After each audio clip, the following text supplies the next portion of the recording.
Bonjour à tous, aujourd'hui une nouvelle vidéo qui va porter sur les batteries de vélo électrique. Comme vous vous en doutez, vidéo qui peut aussi concerner les batteries de scooters, de trottinettes finalement, parce que les technologies sont les mêmes. Mais aujourd'hui, on va citer des cas de vélo électrique. Et l'idée de cette vidéo, vous l'avez vu dans le titre, ça va être de parler des différentes générations de batteries. Alors déjà, vous avez sous les yeux un certain nombre de batteries que je vais vous présenter. Et on va parler dans cette vidéo de comment les batteries de vélo électrique ont évolué, quelle technologie a été utilisée ou a été remplacée par une autre, et pour quelles raisons, quels sont les avantages et les inconvénients de chacune des technologies. Voilà, restez bien jusqu'au bout de cette vidéo, j'espère que vous allez apprendre beaucoup de choses. Avant de commencer, eh bien, ma spécialité, c'est les batteries, le reconditionnement, la réparation de batteries. Si vous avez un besoin sur vos batteries de vélo, trottinette, scooter et même d'autres domaines d'application, allez voir donc mon site internet www.doctibatterie.com ou contactez-moi sur mes réseaux, à savoir Instagram ou par mail pour toute demande, tout besoin.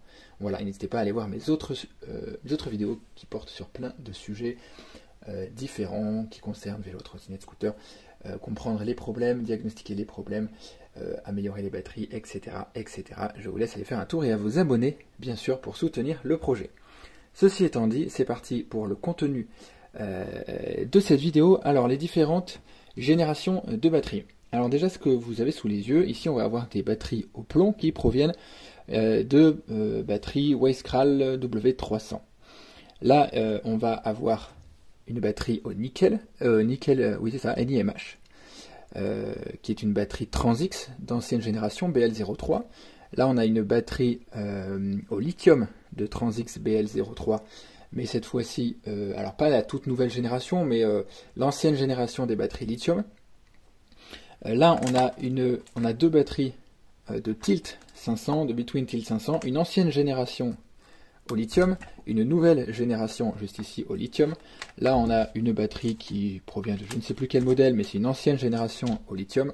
Et là derrière nous avons une batterie que j'ai totalement donc faite sur mesure pour pouvoir donc reconditionner une batterie Transix BL03, donc un client m'a envoyé pour pouvoir totalement la mettre au goût du jour avec les meilleures cellules disponibles actuellement sur le marché. Et je vais vous présenter du coup quel intérêt présente cette batterie, même si on commence à le voir voilà, par rapport à toutes les batteries que vous voyez sur le plateau. Alors dans cette vidéo, on va parler de plein de notions, de poids, de densité énergétique, de coût, de performance des batteries, de durabilité. Voilà, plein de notions qui vont nous permettre de comparer ces différentes technologies de batterie. Et c'est aussi pour ça que j'ai ici une balance qui va nous permettre de mesurer donc la masse de chacune des batteries afin de comparer à peu près à voilà, performance à capacité égale la différence de poids et ainsi avoir une densité énergétique. Même si vous doutez peut-être qui est devant, qui est derrière, au moins vous aurez la bonne notion de la différence qui existe. Maintenant, donc petit point histoire. Il faut savoir que les vélos électriques sont apparus à la fin des années 1900, donc dans les années 90. Avec au début une technologie nickel-cadmium. Le problème de cette technologie, c'est que c'était des batteries qui ont un effet mémoire. L'effet mémoire, c'est le fait que votre batterie, elle enregistre finalement l'utilisation que vous en faites, c'est-à-dire si vous ne la déchargez pas complètement et si vous ne la rechargez pas complètement, elle va perdre de capacité exploitable. C'est-à-dire que si vous l'utilisez qu'à moitié, la batterie, vous ne faites pas des cycles complets, et bien finalement vous allez passer d'une autonomie pleine à une autonomie divisée par deux, alors que chimiquement, voilà, la batterie fonctionne, il n'y a pas de souci, mais voilà, c'est comment dire, les éléments chimiques, la transition des ions dans la batterie fait qu'elle perd en capacité, en fait elle se cale sur la capacité que vous utilisez vraiment, et ça a été un problème majeur. Donc assez vite la technologie nickel-cadmium a disparu du marché et a été remplacée donc par la technologie NiMH, voilà, dont vous avez une batterie juste ici. Le NiMH, c'est assez similaire en termes de performance au nickel-cadmium, seulement ça n'a pas d'effet mémoire, donc ça gomme le défaut principal du nickel-cadmium. On a retrouvé, donc à partir du début des années 2000 aussi, du plomb. Alors le plomb, il a un gros défaut, c'est le poids, comme on va le voir tout à l'heure, mais il a un intérêt, c'est le coût. C'est des batteries qui coûtent pas cher, donc c'est ce qu'on retrouvait dans les vélos premier prix, qu'on pouvait retrouver à 300 €, 400 €, notamment Weisskral, voilà, qui commercialisait à 300 € leur vélo.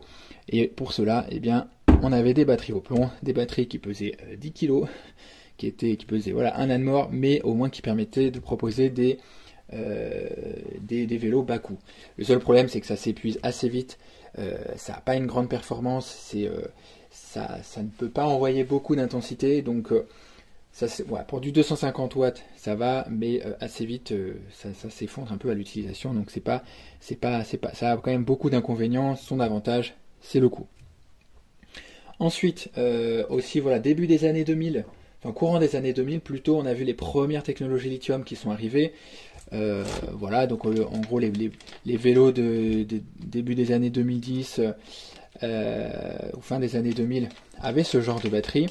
Alors c'est du lithium polymère, c'est donc une technologie qui permet d'avoir une bien meilleure densité énergétique, mais les premières batteries avaient une enveloppe souple. Voilà, comme vous pouvez voir dans cette batterie par exemple de Tilt 500, les premiers vélos, les premiers modèles Decathlon, les vélos pliants là en 24 volts. Voilà, c'est-à-dire que là c'est des batteries 24 volts, donc 7 cellules, et on a 7 cellules à enveloppe souple, qui font, chaque cellule fait 6 ou 8 ampères, je ne sais plus. Mais voilà, et par exemple aussi sur cette batterie Transix, on va retrouver des cellules à enveloppe souple. Alors le gros défaut de ces cellules-là, c'est la sécurité. En effet, à l'utilisation, si vous les déchargez fortement, ou si les cellules sont trop vieilles, elles vont avoir tendance à gonfler, comme on peut voir ici. Les cellules, et encore, moi j'ai vu bien pire que ça, mais les cellules ne sont plus plates. Alors ce qui va se passer, c'est que votre batterie va gonfler, elle va s'ouvrir. J'ai récupéré comme ça des batteries Transix BL03, où la coque qui était sur le dessus, donc voilà, vous savez, une coque comme celle-ci, elle s'était tellement gonflée que ça faisait vraiment une énorme bosse, la batterie était inutilisable, elle ne rentrait plus en fait dans son logement sur le vélo, et ça en devenait dangereux parce que à force, la pression augmente à l'intérieur. C'est un dégagement gazeux qui se passe au niveau chimique à l'intérieur, avec l'usure de la batterie.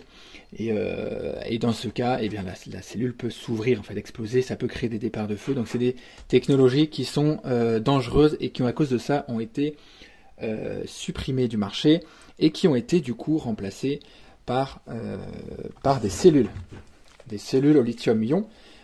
Comme ceci, des cellules cylindriques qui cette fois-ci sont rigides et donc qui ne peuvent pas augmenter de volume. Alors elles peuvent aussi chauffer, elles peuvent voilà, réagir, on va dire comme les autres cellules, mais elles ne peuvent pas gonfler et elles ne peuvent pas exploser.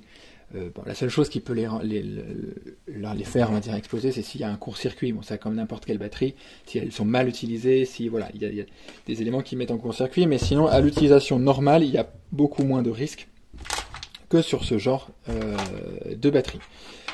Voilà, et donc même avec une batterie qui s'use et qui gonfle un peu, avec l'ancienne technologie, là ça ne peut pas gonfler, donc ça permet d'avoir des batteries qui durent aussi plus longtemps. D'où l'intérêt de la chose, sachant qu'en performance, en densité énergétique, on a à peu près équivalent, même si maintenant on fait de mieux en mieux. Et c'est là que je vais vous amener du coup sur cette batterie là que j'ai réalisée.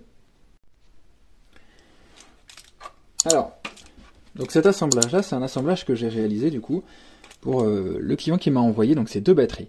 L'idée de ces deux batteries, c'est de faire un rétrofit, c'est-à-dire de passer ces deux batteries en batterie au lithium avec de meilleures performances. Celle-ci fait 10 ampères, celle-ci fait 9 ampères. L'idée, c'était d'avoir des batteries à la fois plus légères, mais surtout avec une meilleure capacité. Donc finalement avoir plus que 10 ampères par batterie pour avoir plus d'autonomie. Aujourd'hui, voici notre standard qui se fait de mieux.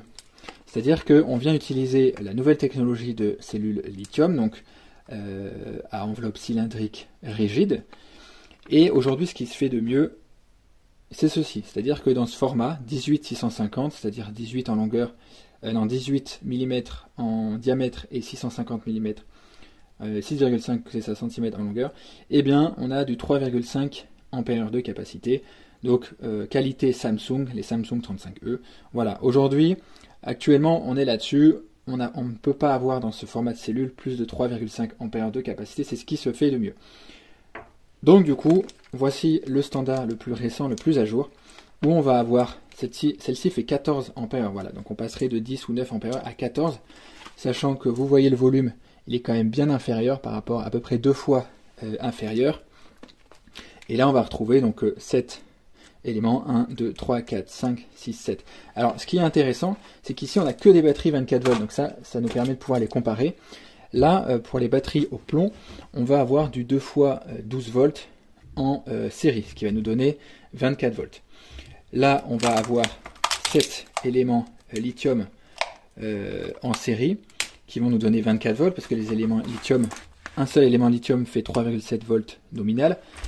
Une batterie au plomb fait 12 volts nominal. Bon, il existe aussi en 6 volts, mais celle-ci font 12 volts nominal. Là, regardez, on va en retrouver. Alors, celle-là, je crois que c'était pas une 24 volts pour le coup, ça venait d'une autre batterie. Mais voilà, donc, par exemple, pour le NiMH, ici, on a 4 cellules en série. Alors, c'est des cellules de 6 volts, de 9 ampères chacune, donc des gros cylindres, vous voyez, qui prennent toute la longueur de la batterie. Et donc, on a 4 fois 6 volts, donc 24 volts en série. Et là, pour le coup, on a plusieurs modules. Alors, on en a, en fait, c'est des modules qui font 5 ampères chacun, donc associés par 2, et ensuite, vous en avez 7 paires. Voilà, donc ça nous fait 14 au total petites cellules sur cette ancienne génération lithium de batterie Transix. Donc voilà pour vous donner un petit peu une idée des différences. Alors maintenant, ce qu'on va parler, c'est du poids. Je vais mettre sur la balance les cellules. Alors là, je vais regarder sur celle-ci. Celle-ci, c'est du 12 ampères. Ok, donc c'est un tout petit peu plus. En gros, on va se baser sur à peu près un standard de 10 ampères.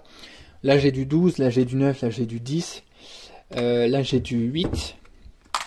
Là, j'ai du 8 aussi, ou 6. Et là, je vais avoir du 14. On va venir peser tout ça et voir un petit peu la différence qu'on a. Bon, alors, on va pas chercher quelque chose de très précis. On va commencer par le plomb. Si je mets le plomb sur la balance, voilà, je suis à 7 kg. 7 kg de plomb pour du 24 volts, 12 ampères. Si je mets celle-ci, alors elle a la coque et le BMS en plus, mais on va essayer quand même. Voilà, celle-là, elle fait 2,2 kg. Voilà. 2,2 kg. Celle-là, avec la coque et le nickel, on voit que c'est beaucoup plus lourd déjà. Voilà, 4 kg. Sachant qu'elle fait un peu moins de capacité, elle est sur du 9 ampères. Donc on a déjà un rapport de 1 à 2 avec une batterie, on va dire, 2 batteries Transix, une qui est au nickel et une qui est au lithium. Un rapport de 1 à 2 sur la densité énergétique. Et là, on va avoir un rapport de 1 à 8, quasiment en termes de performance. De 1 à 4, pardon, j'ai une bêtise. De 1 à 4. Donc là, on est sur voilà, du 1, 2, 4. Donc on voit bien la progression qu'il y a eu. Et maintenant, si je pèse mon ensemble de cellules qui lui fait 14 ampères, donc c'est le plus performant de tous ceux que vous voyez ici. Voilà, j'ai 1 kg, 1 kg 4. Sachant que ces cellules-là, si je les avais mis en 10 ampères comme toutes les autres, je serais à peu près à 1 kg. Parce que là, je suis à 1,4, donc c'est ça, je serais à peu près à 1 kg. Donc je serais déjà quasiment 2 fois plus performant, que cette ancienne technologie lithium. Donc ça montre quand même que la densité énergétique continue à progresser et qu'on performe de mieux en mieux. Donc pour résumer, les batteries au plomb, pas chères, mais ça pèse 4 fois plus, voire 8 fois plus que les nouvelles batteries au lithium, 4 fois plus que les anciennes batteries au lithium, et 2 fois plus que les batteries nickel. Le NiMH, l'avantage, pas d'effet mémoire, donc comme le lithium aussi n'a pas d'effet mémoire, mais voilà, c'est passé, ça pèse trop lourd aujourd'hui. Les anciennes batteries au lithium, performance intéressante, mais ça gonfle. Voilà, problème de sécurité.